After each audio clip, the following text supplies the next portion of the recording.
17 comedians waiting their turn. And this guy goes on stage and he is a clown. And it's not, there's a local clown. We don't know who this guy was. He got up there and said a joke, and then someone heckled him, and they started fighting on the stage, like fucking punching on the stage. And then they rolled outside, and like they didn't even call the cops. They're like, oh, it'll go away. You know, that type of thing. That's Old Grove, man. Yeah. And then the two of them got up together, high-fived each other, said, we did it, and took off. It was all set up. That's awesome. So there was all kinds of weird shit that happened. It's very Andy Kaufman-esque, man. It was. I kind of love that. It was very Andy Kaufman-esque. Yeah. That's great.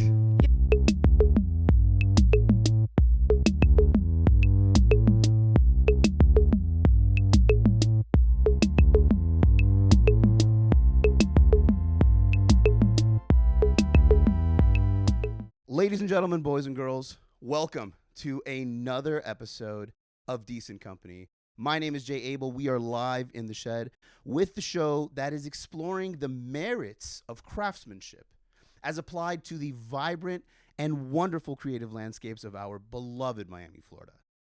The next guest we have is actually someone that I'm very stoked to have in here. This is a guest who doesn't really need much of an introduction from me, but I will say they're one of the premier comics on this comedy scene that we've grown to love so much. This is also someone who is a historian of the city that we have grown to love so much. The reason we're doing this show, he's also the person who started the single longest running comedy room in Miami, Florida, which today, on the day of the taping, turns 10 years old.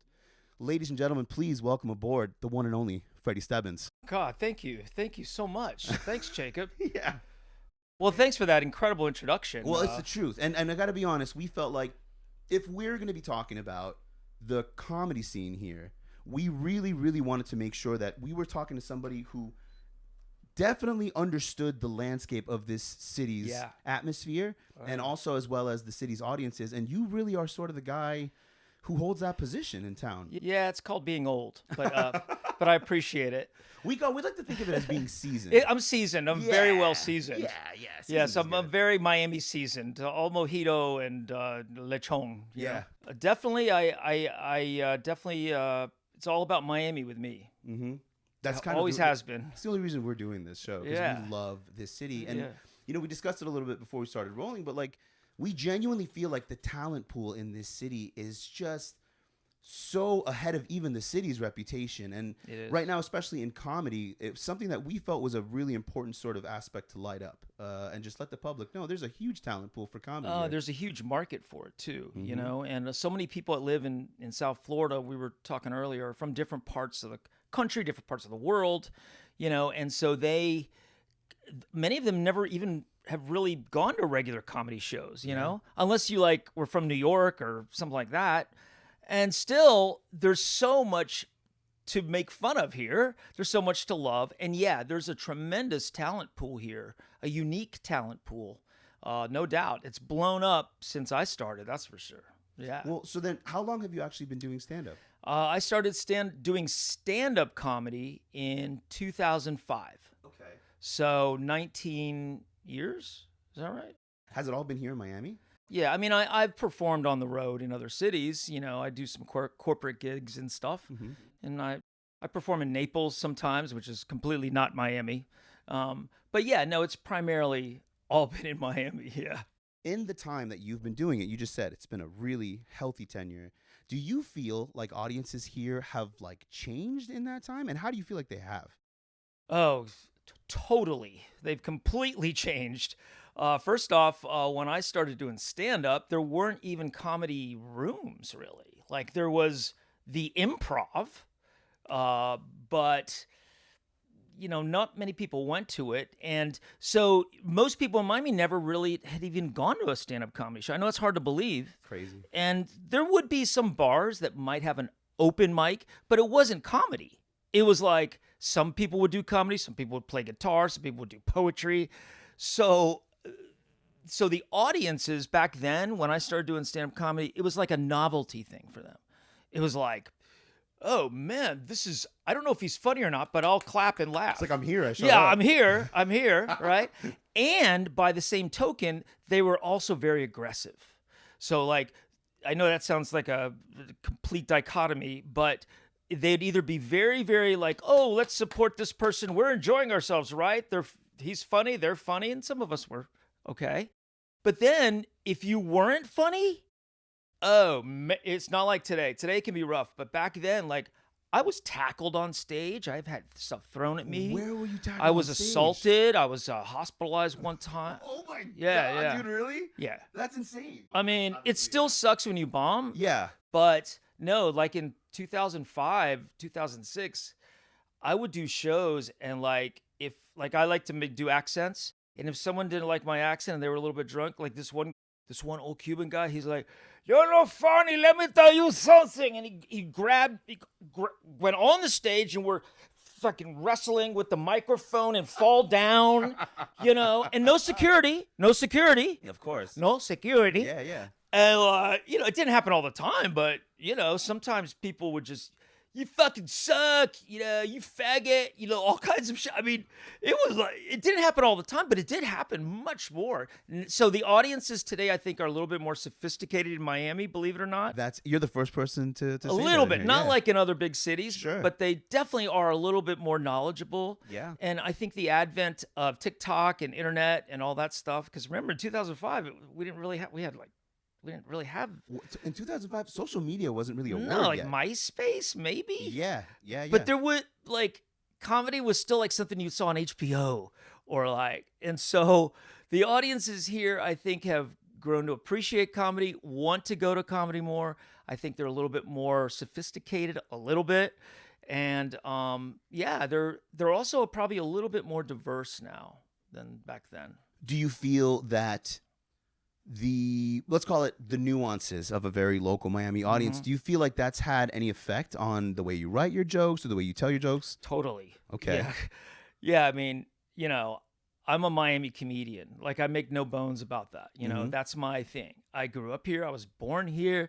I lived in this interesting world called Southwest Miami where I was like the only gringo, but all my friends are Cuban. You know what I mean? Like I've lived here my entire life. I lived in LA for a while, but that's what I think is funny. All the things that Miami people do and say, and that shit to me is funny. And so when I started doing it, really no one was doing Miami humor, really. I mean, there were other comedians here, like Ricky Cruz and, Adrian Mesa and Forrest Shaw and Dave Williams and a few others, but I was the only one doing that, mocking the whole Spanglish and Miami and the weirdness of it. So yeah, I definitely, my material definitely has a Miami twist. When I do Miami material somewhere else, not as strong.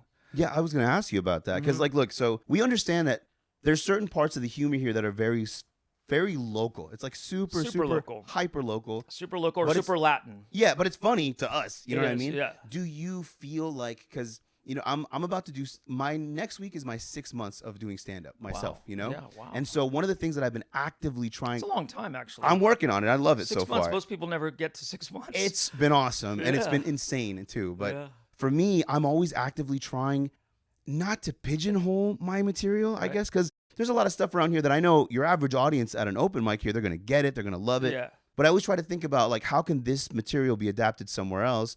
And I got to be honest, I've been stumped on a lot of it because I'm like, man, some of the stuff I say at least is like, it's very, very specifically focused on people here, It is. You're right. It is. You're right. You don't want to pigeonhole your...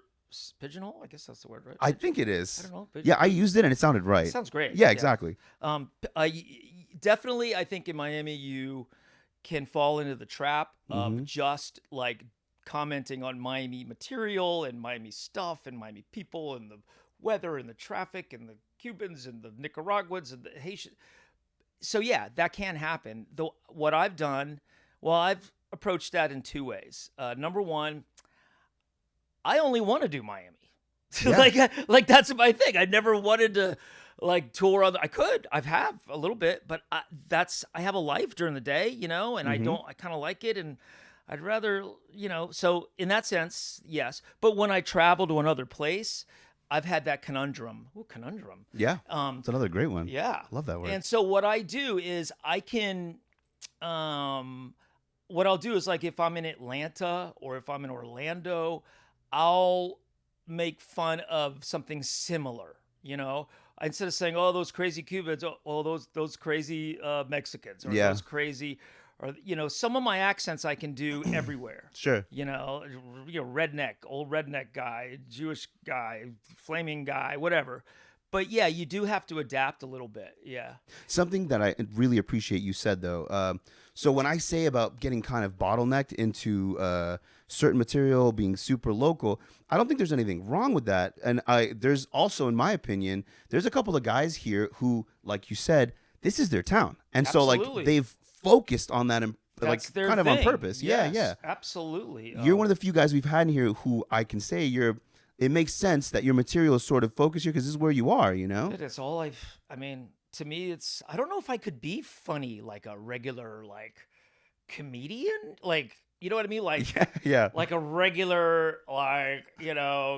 Women be shopping. Yeah. Hey, any single people out there tonight? I could, I guess. Yeah. But I've just rolled with this, and I'm at an age now where I'm not gonna fucking go on the road touring and shit like that. I'm not gonna change my whole thing. I'm gonna keep doing this and adapt it in my own way and see what happens, right? Yeah, for sure. Fuck it. Absolutely. And so as someone who has had as much sort of mileage in this town and in the comedy scene, you've had the opportunity to do comedy in other places. And so I want to know, is there anything that you think Miami, Florida as a comedy scene is actually missing that we could really, really kind of benefit from out here? Oh, that's a good question. I would say that everyone that performs in Miami wants to move somewhere else, right? Eventually. I've noticed that. You stay here a few years and then they go to New York or they go to wherever. I wish there was more opportunity, jobs, like media jobs for funny people here in Miami. There really isn't, unless you do Telemundo or in Espanol, they have a big Latin comedy market here. So that would be one. In places like LA and New York and even Atlanta, there's studios there, and you can audition for things, and if you're a comedian, that really helps you a lot. So that would be one. I guess another thing that I think we're missing out on here is I would say we need more big venues, we have the Improv, that's great. But we need another one or something. Like I don't know, theater or something. Like a theater. Great. Yeah, like a theater where they do, really high end Florida talent, like you have in Atlanta, like you have in other cities. Just more opportunity, I think. I think that's what it would be. Yeah. And then on the other side of that, is there something that you feel is very specific to Miami's comedy scene that is actually kind of a benefit to us that maybe other cities don't see? Yes, the Latino. The infusion of Latinos in Miami, the Cuban population here, the Latin American population here. If you can master any of that, you've got a good 5 minutes anywhere in the country. Because I teach at FIU. I'm a sociologist and a historian. Yeah. And Miami is really the future in many ways of many cities. It's the United States is going to be at least 30% Latino within 10 years or 15 years. And so that's something people now are getting. I can go to a LA or a Dallas and I can do jokes about a gringo in a Latino place and the fucking up the language and all that stuff. And I'll still get a lot of people are fuck yeah, So I think that's good. Also, one good thing about Miami is that the audiences here, I told you, have been a little bit more sophisticated. Meaning, what that means is they, if you can kill an audience in Miami, I think you can kill almost anywhere. I really do. Maybe not in New York, but the audiences here could be they're polite, but they're not ha ha ha ha like they used to be. No, they want a lot. They want what I mean? a lot. Because look, they got to park. They got to pay for drinks. They got to park. They got to get a babysitter. Hot. You know what I mean? You got to get a babysitter. It's a big deal. It's not where you can walk down the street a block and go to this open. No, it's a fucking event. Yeah. And so I think that definitely would be one. See. Yeah. Yeah. There's There's probably many more things, but I can't think of them right now. But that's a good one though, because I feel like it's definitely it's tangible. You know what I mean? And I find that even the Latin influence kind of goes back to how you handle certain crowds and stuff, because the crowd is sort of brimming with that machismo anyway, right? And that's a very specific thing to hear. Yeah, it's. I mean, I shouldn't say that you don't have to be Hispanic or do good Spanish accent to do Latin humor. You just have to be yourself and your experiences with it.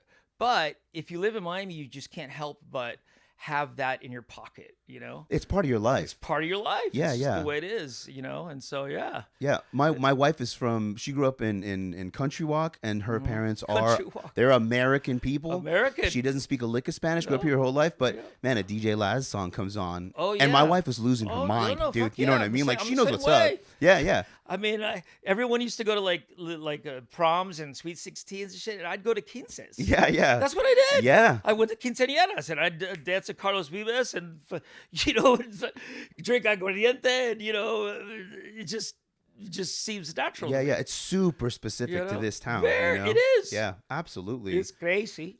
Speaking of this town, we sort of very quickly touched on it earlier, but to our listeners at home, we've talked about it a couple episodes. There is a bar in the Coconut Grove area. It's the oldest bar in Coconut Grove and one of the oldest in the city. It's called the Taurus.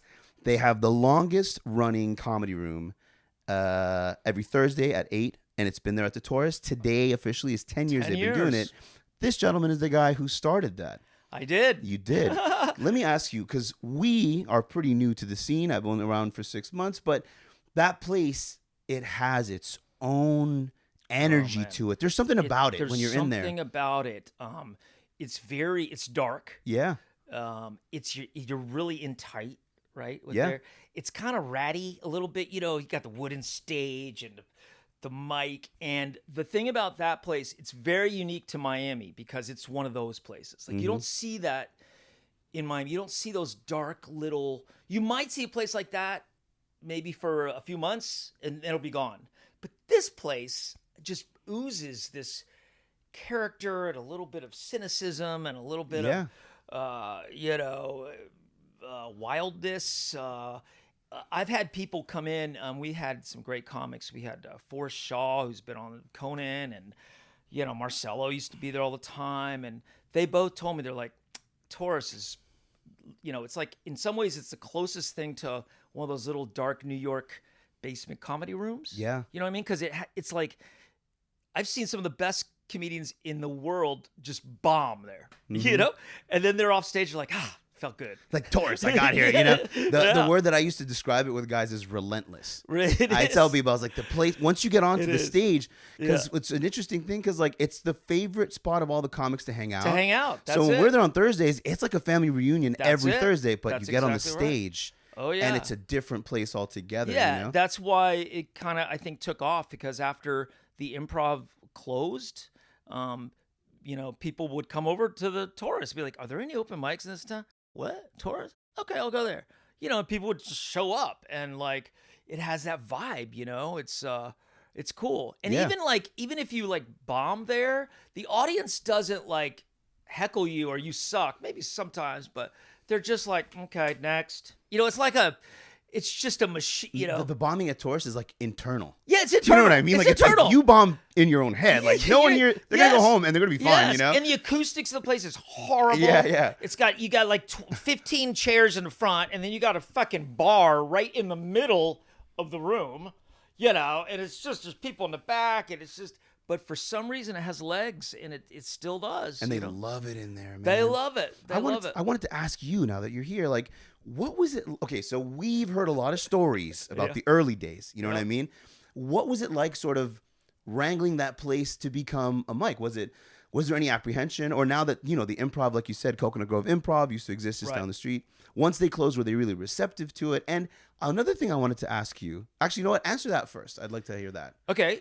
So I would say that, when I started, it didn't bother me, because I had done so many open mics at the fucking shitty, I mean, bad. I mean, 4 people, I can't even tell you. I performed in old age homes, where someone like almost had a stroke with the oxygen tank at 2 p.m. in the afternoon. You know what I mean? Like So to me, as you probably know, when you're a comic, especially in Miami, you can't just go up. You can go up, but there's a long list, and you got to fucking. So someone told me once, get your own room so that you can just do your shit every week. Yeah. Right. So when I started doing that room, it was much crazier. There would be just like 100, kids from Belen or like from some school on spring break. They'd come in, they wouldn't buy one drink. They'd just stand there. There was a lot of drugs there, lots of cocaine. Yeah. I'm not saying I know from experience, but I know from experience. Yeah. And it was pretty much like, if someone from the tourist is watching this, I'm not saying that it was in the open, but you could do whatever you wanted there. People would go on stage and do Holocaust jokes and cancer jokes and fuck you, you fat pig. I'm just kidding. Like fucking, it was crazy. It was just, I'd show up in different characters every week. I'd show up not as me. I would show up as a 90-year-old old senile man that has Jewish old man. And I just stand for a minute. And you stay in character the whole night? The whole night. Oh, that sounds rad, man. The whole night. That sounds awesome. I would. One night I came out as what's his face, the famous drug dealer from Mexico, El Chapo. El Chapo. Yeah. So one day I just showed up. Okay, we would have like 10 people in the show and like 25 people in the open mic, and I would host both. And one night I'm gonna be El Chapo tonight. Okay, whatever. So I fucking showed up. I stuffed my thing with pillows. I fucking put baby powder on my nose, so it was all fucking. I was like, hey, let me tell you something. Where's the fucking terrorists, bitches? You don't have to laugh. This is the jokes, fuckhead. Like the whole night. Even when I'm not on stage. So like, it was weird, Mm-hmm. One night I was there and open mic about 2:00 in the morning. And this guy goes on stage and, just some of the same people there, some MILF that wants to get lucky, a bunch of drunk people, a bunch of college kids, 17 comedians waiting their turn. And this guy goes on stage and he is a clown. And there's a local clown. We don't know who this guy was. He got up there and said a joke and then someone heckled him and they started fighting on the stage, like fucking punching on the stage. And then they rolled outside and they didn't even call the cops. They're like, oh, it'll go away. That type of thing. That's Old Grove, man. Yeah. And then the two of them got up together, high-fived each other, said, we did it, and took off. It was all set up. That's awesome. So there was all kinds of weird shit that happened. It's very Andy Kaufman-esque, man. It was. I kind of love that. It was very Andy Kaufman-esque, yeah. That's great. I'd have to, in the middle of the show, the light would go out. So I'd say, hold on, everyone. And I'd put on a wig, and I'd get on a stepladder and fucking be up there fixing the light and telling jokes. I mean, it was crazy. It was crazy, man. And how much of so look, we're currently friends with Mike Daba. Shouts out to Mike Daba. Mike's the best. He's running the room right now, and I've seen doing him a great job. Really stressing out, not just about the show and but also like what's going on out in the front and what's going on out in the back. So annoying because everyone's talking and you've got two doors. You've got a door right next to the stage, right there, and then you have another door 10 feet from the stage. People coming in and out, people talking, and you're like, shut the fuck up. And then you have to run around between sets and tell people to be quiet. Where my comics?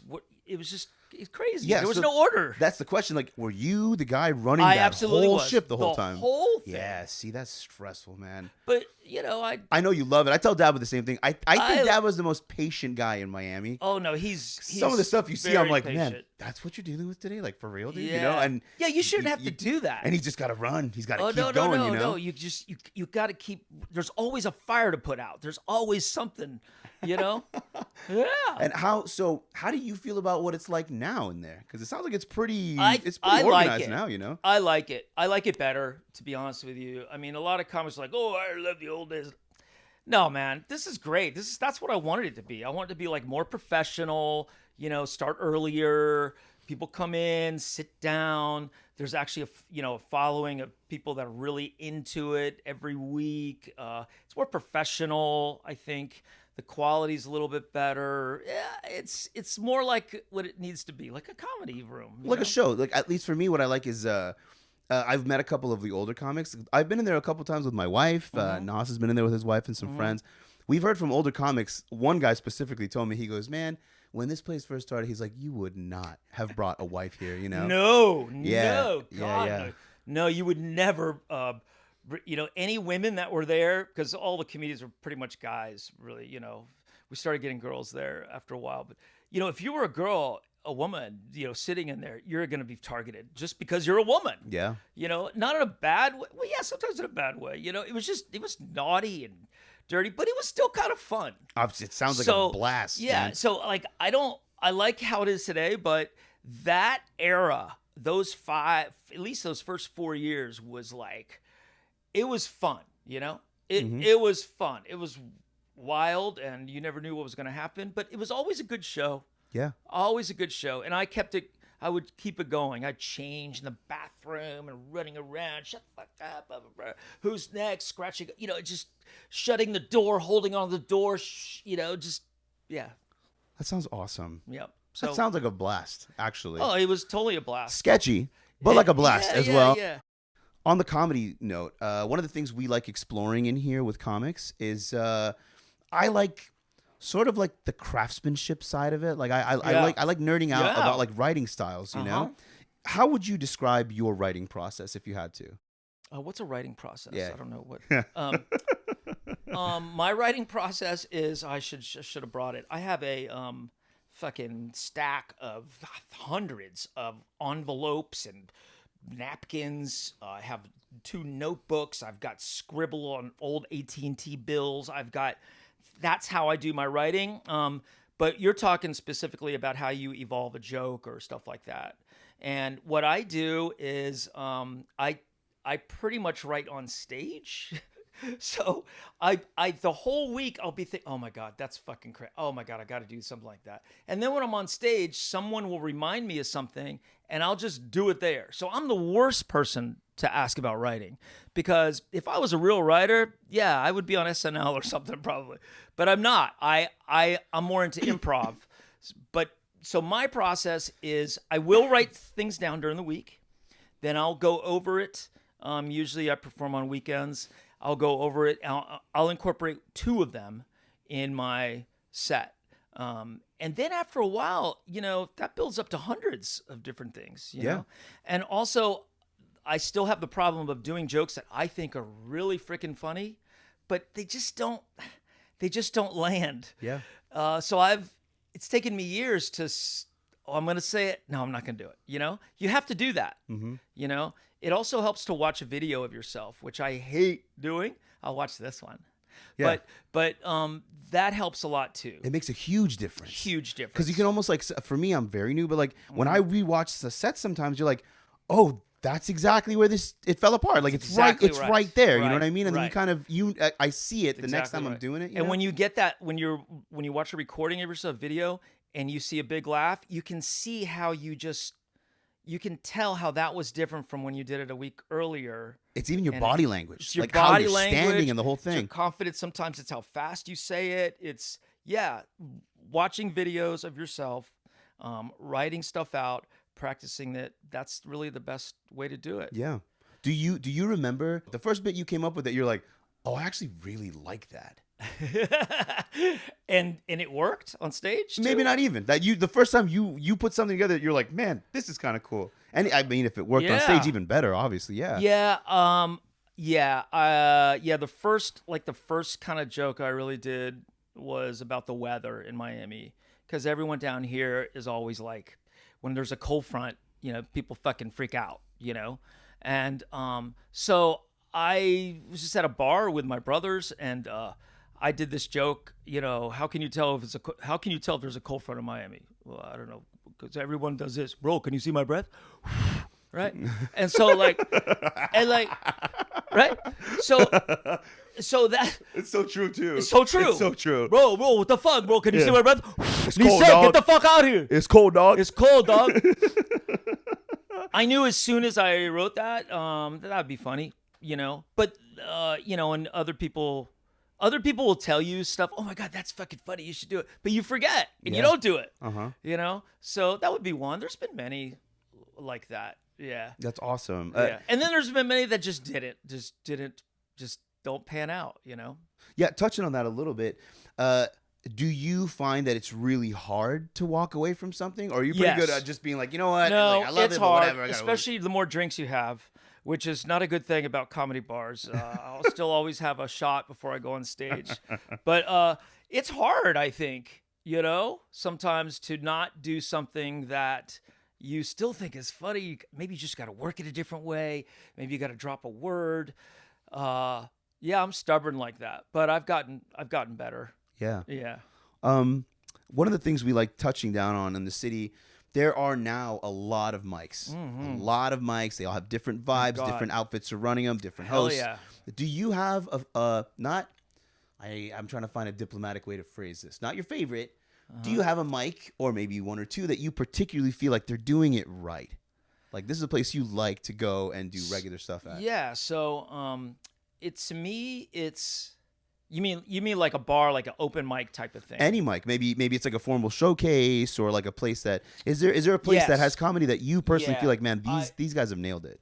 Yeah, there's probably, Jacob, a lot of places like that. Yeah, I've kind of just become in my own routine. I only really just go someplace if I'm headlining or they're paying me or stuff like that. Mm-hmm. But there's definitely some good ones. The Hotel Greystone on South Beach is that's like so good. We love it there. Isn't that a great? It's amazing. We saw Eddie Pepitone 2-3 weeks ago. Yeah, and I was freaking out. It was awesome. Yes, he's great. Yeah. Shout out to Paulie. Paulie, you got a real room over there. We love it. Paulie McPollerson has been my biggest fan, and she's really helped me a lot in terms of my comedy, my humor, and gigs. And anything she runs is usually really great. But that room I really love. It's very professional. It's dark. It's good. I like that place. Where else do I like? I don't know. There's a few spots. There's a lot. Back in the day there were a lot I could tell you, but today that would be my favorite one. Yeah. I should have asked you this a while ago, but you know what? We're here now. We're going to do it anyway. All right. Are there certain challenges that you feel are very specific to this city as a stand-up comic? To this city only. Mm-hmm. I would say, the comedy rooms here, so comedy rooms here are basically they're bars for the most part, where you get one night a week, right? And the manager of the bar, is usually a new manager, and they're like, okay, we're going to do this once a week. And the problem with that is that I think in this city, it's not established enough. Comedy is not established enough. And so managers of bars and people like that, they'll try it for a while, and then they're like, no, and you can't do that with comedy. A good room takes time to build. Definitely. And it's more than just money spent at the bar. It's more than that. You have to be able to have management in a bar that's like, all right, yeah, they're going to have some slow nights. We're going to give this 6 months. We're going to give it a year, And I think that a lot of places in Miami, they just do it because they think that's a hot new thing. And then the management of many bars in Miami they don't really know about comedy that much. Mm-hmm. In other cities, they know about it a little bit more. So I would say that's one of the restraints here. Also, Miami comedy scene can be very, since there's really only one big name in town, the Miami Improv. A lot of comedians here, and I was guilty of this back in the day. That's the only thing they want. That's like their number one. It becomes almost obsessive to do open mics so that you can perform at the Improv. And by the way, that's natural. We should all want to do that. But what they don't realize is that's not how you get better you don't get better by performing at a big place. You get better at doing little rooms, Definitely. a lot of times. There's many people I met that were really, really funny, and they were really great. And all they wanted to do was do open mics so that one night they could, be at the Improv or maybe even headline at the Improv. And they did. And then they were like, the Improv's a very busy place. They can't call you every week. It's also very like it's very corporate. The odds are stacked. The odds are stacked in your favor at the Improv, right? Because like what we've noticed is like the audience has a full hour almost sometimes to sit and drink and listen to top 40s hip hop. That's right. That's it. Yeah. By the time the comic comes on, they're ready to laugh and go. And like we're all looking in that direction now. And now you do the rest. You know what I mean? Yes. Versus I think that's exactly right. Yeah. Yeah. I think that's part of that whole the comedy scene in Miami it's more sophisticated than it used to be, but it's still like, oh my God, we better enjoy this, Yeah, like we paid money. We're paid here. Money, we paid money. We're gonna laugh. We're gonna laugh. That's fucking funny. Yeah. Right. And so I think that's part of it too. Yeah. Do you feel like it causes? I mean, it could go either way, but like, do you feel like maybe it has the ability to create a false sense of security for an up and coming comic? If you've only do it a few times and that happens, then yes, definitely. If you do it thousands of times, then you start to realize what's good and what's not good. Yeah. Right? You can always have a good audience, right?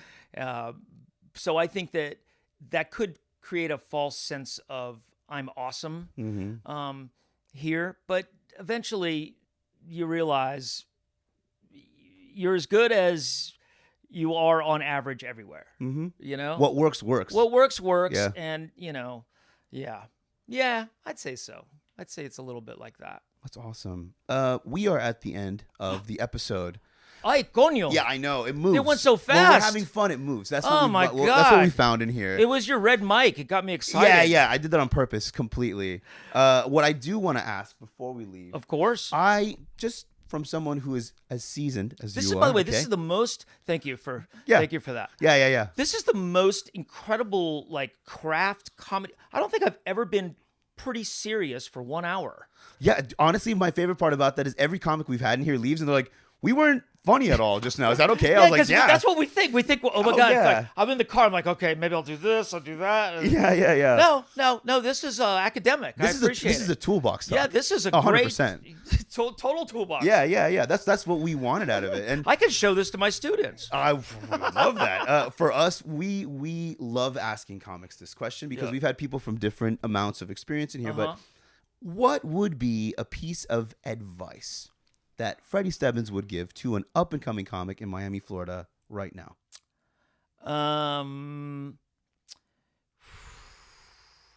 Do as much. There's a few. Number one, your first time doing it is not so bad. The first time you do stand-up, it's usually great. That's that's what I've noticed. So just do it. All right. But it's the second and the third and the 10th and the 20th time. That's when you got to